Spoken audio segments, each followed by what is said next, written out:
joining us again tonight for another wonderful topic: how to use conflict to grow stronger in a relationship. Again, how to grow. I'm sorry, how to use conflict to grow stronger in a relationship. So let's begin. Yeah, Pretty much self-explanatory. yeah.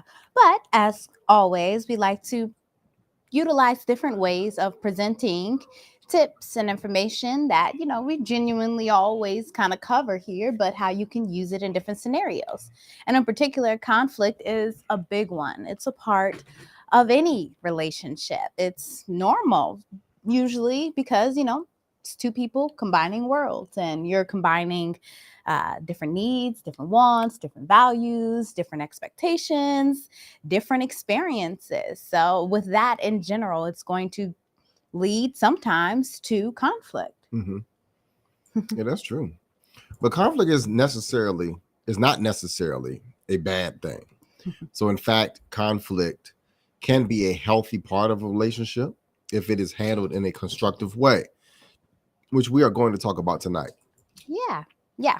So, conflict can really be beneficial to a relationship in a number of ways. In particular, when conflict arises in a relationship, it always presents the opportunity to address any underlying issues that have been avoided, swept under the rug, things like that.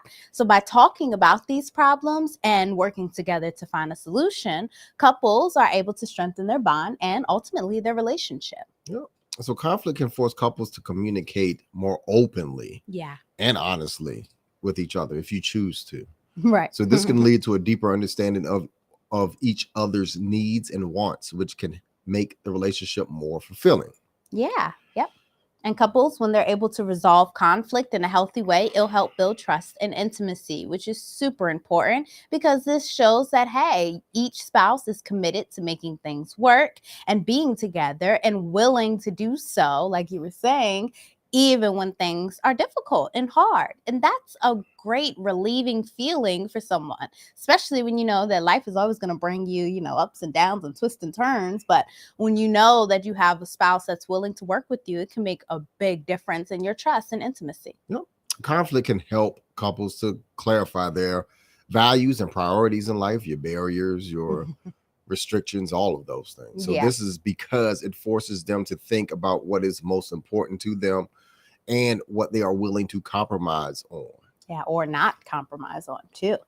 Yeah. Yep. There's a big opportunity there. And again, conflict will offer the opportunity for that personal growth. It can often help couples to learn more about themselves, learn more about each other, how they react to different situations, difficult situations, how they maybe even react to stress in general, which is really helpful on them being able to come together and develop new coping mechanisms, new skills, or communication strategies that can then be utilized to promote that growth and change. But until bring up what are some things that you are actually, reverting to by default, that's what you always got to really pay attention to, because then you want to strategize around those things that is going to make it easier to help you with these default behaviors. Yep. And when couples are able to successfully resolve conflict, it makes your relationship stronger.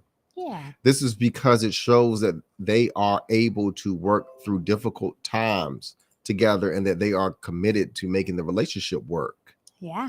Yep. And overall, in general, it'll certainly lead to a more passionate relationship. And that's really what we're hoping to create here, for help you all to create and do that here, because this is something that we actually implement into our life and we are living, witness to these things. So, from this space of actually being able to utilize conflict, we are going to show you some simple steps that you can go through within your relationship that genuinely will work for all types of conflicts and crisis and stuff. But it's going to really help you to appreciate each other more and realize just how much you care about each other and are actually willing to put in the work and the effort that it's going to take to make your relationship harmonious.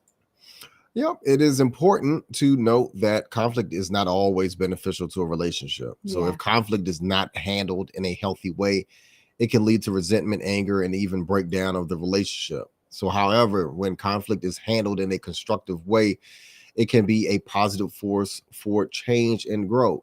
It can be. So let's get into those 7 steps. Let's do it. Okay. In order to kind of present this, I think we're going to use just one example that you all can kind of listen to us illustrate, which will help set the stage for how a couple might use these steps within a conflict. So the one we're going to use for tonight is, for example, if a spouse or couple is frustrated about maybe one spouse not being as tidy or neat as the other one, which, believe it or not, is very common, especially in those new relationships when you're realizing each other's flaws about living together for the first time. So this is a common one that needs to be worked through, and we're going to show you some steps to work through it, but also these steps can apply to all types of conflict, which we're going to get into too. So, I'm sick of you always leaving your clothes on the dirty floor. You're the hold on, go back. You're the one who always leaving your dishes in the sink. That's not the point. You are being inconsiderate. I'm not the only one being inconsiderate. So at this point, what we're trying to illustrate is that both spouses get into a space where you're really frustrated. You start blaming, you start calling names, you're angry, and you're upset with each other. And this actually is the great time to realize, hey, let's start with our first step, which is to take a break. Because if you and your spouse are feeling too heated, it is super important that you take the time to take a break when in that conflict. That way, you're able to calm down, recenter yourself, and actually get to the point where you can then move on to the next step, which is actually being able to address the situation and talk about your thoughts and your feelings. Sorry about that. I skipped slides. No, you're good. But this is really important because you want the chance for both of you all to calm down. So, for example, after that heated exchange and you have calmed down, I come back and I'll be like, hey, I was just really frustrated that, you leave your clothes on the dirty floor. On the floor, making it dirty. And I feel like you don't respect, our space or maybe even my time because I'm the one that has to clean up after you. It's not that I don't respect our space. I've just been really busy at work lately and I've been forgetting to put my clothes away. I'm sorry. So in this moment, what we want to illustrate is that by talking about your feelings from the space of this is what it's making me feel like, this is how I am experiencing this, it offers just the opportunity for the couple to actually understand where each other is coming from, which then sets you up for step 3, which is to listen to your spouse. So it's really important in general to be able to listen to your spouse express their needs. And in particular, I would say, I'm glad to hear that you do respect our space and that, I am just trying to keep our house clean and tidy, but I understand that you're tired from work too. I can understand why you're feeling frustrated. I can feel it can feel unfair for you to have to clean up after me all the time or sometimes. Yeah. And so really by here, as you can see, it's offering the opportunity for the conversation to then offer reassurance that, hey, I heard what you said. I heard that, you're having a hard time, decompressing after work. Maybe you're tired. Maybe you don't feel like doing different things. And that creates that environment for you to leave your clothes on the floor. And then you further understanding that, it's frustrating me because I'm the one that has to pick it up. So all of that in general just really helps to build that empathy and the understanding. Yep. So step 4, identify the problem. So once you have both had a chance to express your feelings and listen to each other, it is important to identify the problem that is causing the conflict. So this means being very specific and avoiding blaming each other. Yeah. And in particular, I always want to say it's going to be easier to identify the actual problem and not the The short and the light. and not the overall action that your spouse may be doing. So it'll help you to shift. It blinked on the thing. Yeah. So it helps you to shift your thought more so onto not my spouse being the problem, but hey, there's actually a problem. So something that in this situation, a spouse could say, maybe it is a problem that you don't have enough spaces for you to put your dirty clothes at, in particular, the areas where you may take your clothes off. Yes, I agree. That is the problem. Yeah. So by identifying the specific problem, the couple is able to start to focus on a solution. Yeah. So step 5, what you want to do is brainstorm. Brainstorm the solution. So once you have identified the problem, it is time to brainstorm the solution. So this means coming up with a variety of possible solutions and discussing them together. Yes. And this is a big one because you want to be open to figuring out, okay, we identify the problem. What are some things we can do? Hey, one possible solution we could use is that I could put a hamper in the areas where you take your dirty clothes off at. That way it's easily accessible for you to take your dirty clothes off versus if there's just one space that requires you to maybe always walk to that space. So maybe that will be one thing we could do. Right. And that's a great idea. It will make it easier to make a habit of putting my clothes away as soon as I take them off. Yeah. Thank you. And this may sound so elementary. Yeah, exactly. What I was thinking, this may really sound elementary, but to be honest, this is how you work through the conflict and break it down to where you're actually communicating with each other and not fighting each other or having the conflict. You're not allowing the conflict to overcome you and, overwhelm you, but instead utilizing it as an opportunity for you to talk and communicate. So by brainstorming these solutions together, though, you're actually working together to then come up with a plan that works for both of you.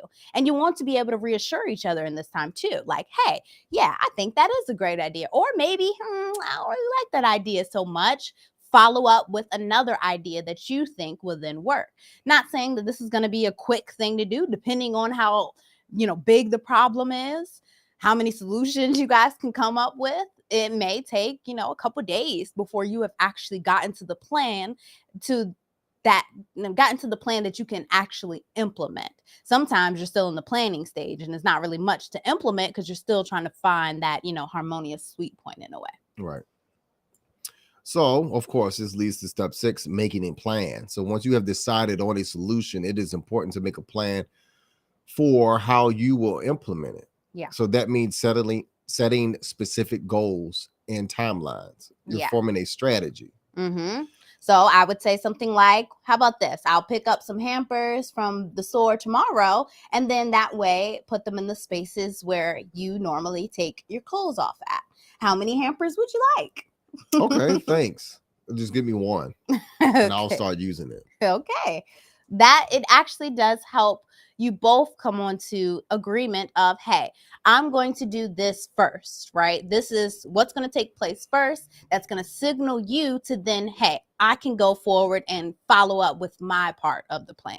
That keeps you guys on one accord. You know what's going on. And it's also easier to stick to the solution. So drifting onto maybe a harder conflict that a couple may be going through. If that plan requires a lot of different steps, if you're able to narrow it down to timelines, days, certain deadlines to where you're going to make sure you have these things put in place, it's going to make it easier to stick to that solution and hopefully avoid any future conflict as well if it, has a ripple effect within the relationship.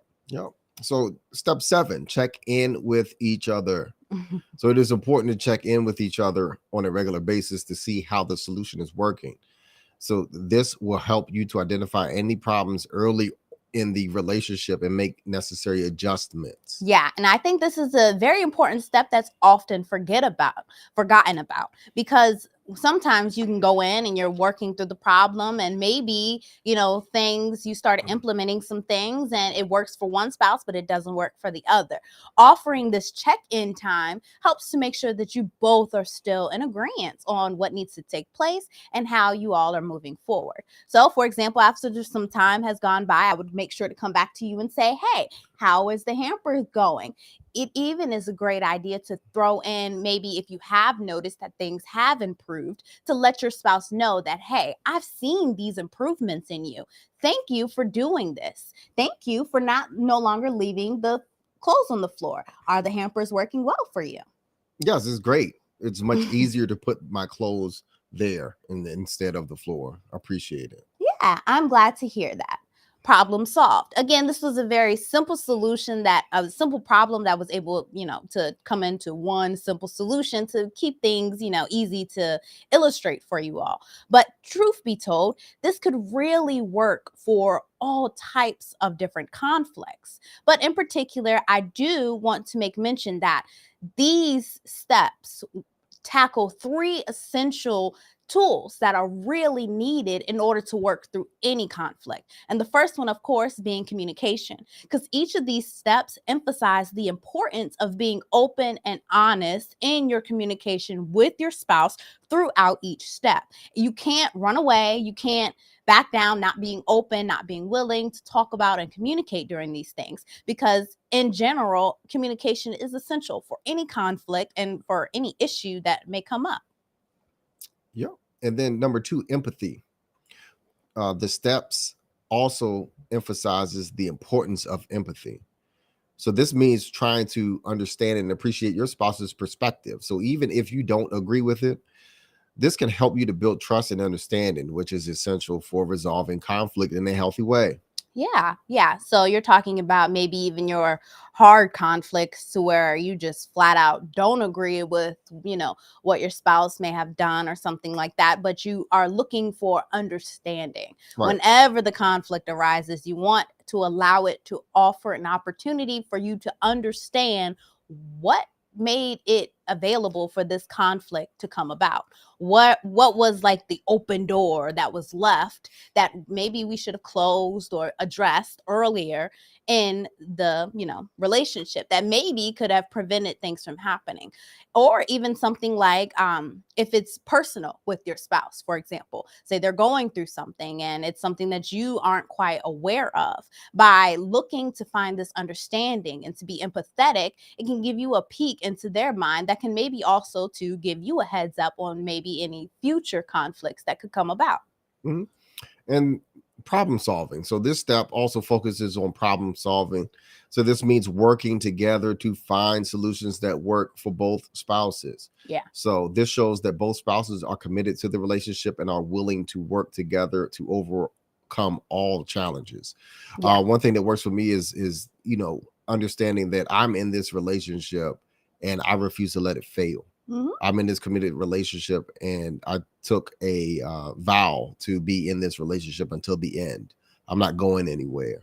I refuse to go anywhere. So Yeah. saying things like that will help you to initiate problem solving, and so that you will show your spouse that you're committed in making sure that we find a resolution to our issues. Yeah, if anything, it'll help get you in a better centered space, to where you're Mhm. not so, focused on like the bad things about your Right. spouse or how the conflict has made you feel, but more so on, this conflict, it'll be resolved. In the meantime, I love my spouse, I'm committed to my spouse, and I'm wanting to make things work. So let me put in a little effort to try to problem solve with my spouse. Yep. All those things are really essential skills that are super important to have, regardless of any specific challenge you may have. And a couple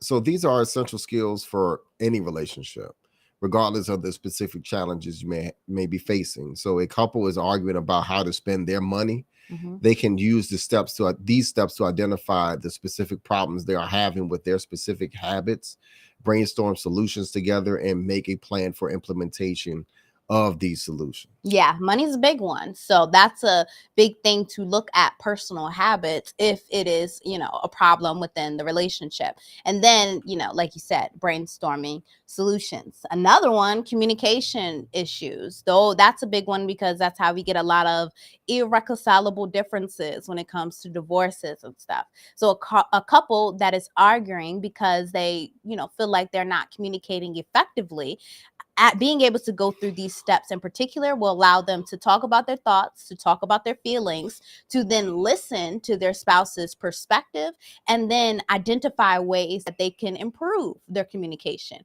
Maybe one spouse isn't listening to the other. Maybe one spouse isn't communicating. They're not, they're shutting down. They're having, some type of unconscious behavior that's stunting the growth of the relationship. All of this is, again, important for you to be able to recognize what the conflict is looking to get you to move towards, because we always say conflict creates movement, and that is a beautiful thing. The movement could be forward or it could be backward, depending on how you choose to utilize the conflict. Another one is a couple is arguing because they are not feeling connected to each other, lack of intimacy. Yeah. So they can use the steps to identify the specific problems they are having with their intimacy, brainstorm a solution together, and make a plan for improving their intimacy, whether it's a date night, movie night, talking, what have you. That is an option in which they can use these steps. Yeah. So in general, overall, what we're trying to illustrate in the many different ways we try to come up to illustrate for you all is that if you're able to use conflict and resolve it in a way that is healthy and constructive, it is going to then allow conflict to be a positive force of change and growth within your relationship. But it's really got to be a personal choice. It's got to be something you're wanting to do. You can't do it if your one spouse is doing it and the other one isn't. Then that might actually show you the opposite side of that conflict movement, to where it's showing, hey, maybe I need to back up from this relationship a bit if I'm seeing that my spouse isn't willing to put in the effort or do the thing that needs to be done for me. All of this is still going to offer you that opportunity where you have to be aware and you have to pay attention and you have to be vigilant and paying attention to whether or not things are actually changing for the better, or if they're staying stagnant, or if they're getting worse. Sure. Yeah. Well, bottom line, stop arguing and start conflict resolving. Yeah, healthy ways. Yep.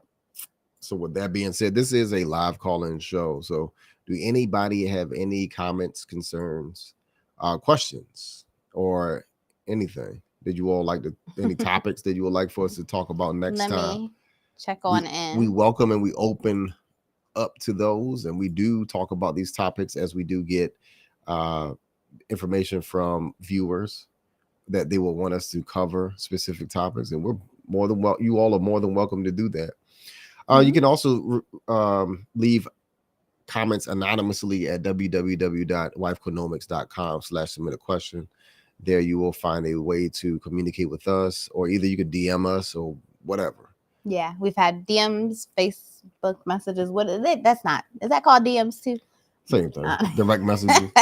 We don't really be on social media like that. This is honestly the only time we come on social media too much is to do this, because we genuinely look to provide that input for the community on ways of actually resolving conflict in a healthy way. This is a big one that I feel like a lot of communities are missing on how especially to do that between the masculine and feminine energy within a relationship. So if you genuinely go back and try these steps, it may seem, again, very, very elementary. It may be like, oh, why do I have to do this? But trust me, from a couple that's been together over a decade, our wedding anniversary is actually next month. Yep. So that is a beautiful thing. But this is something tried and true that we do every time we have an argument. And to be honest, it's always a long time before we have conflicts, because we've learned to, hey, this is a moment where we see conflict is coming up. Let's go through that step one. Let's take a break. Let's go through that step two after we've calmed down to talk about our feelings. And then let's listen to each other. Let's actually listen with not the intent of judging or beating each other down or even responding. Sometimes you don't need to respond. Sometimes you do just need to kind of listen to each other and see, gather as much information in a way so that then you're able to identify the problem, brainstorm those solutions, make a plan together, and then check in with each other after you've implemented those plans. It really does work. It's really quite simple. It may seem like a lot, but it's really quite simple once you get into the habit of doing it, and it's really effective. So please try it, especially when it comes to those big, hard topics. Sometimes all it takes is stepping out of the conflict and actually focusing on something else, like 7 steps on what you could do and how you can move through things. So, yeah, that's all for tonight. Tonight's kind of been a quick show, but we talk a lot about conflict and stuff, but hopefully we're able to illustrate it. Yeah, but nonetheless, if no one have any questions, Blueprint family, we appreciate you all for coming out tonight. Thank you. And we will see you all tomorrow for Marriage Fit Friday. We love it. We love Marriage Fit Friday. And so we will see you all same time, same place.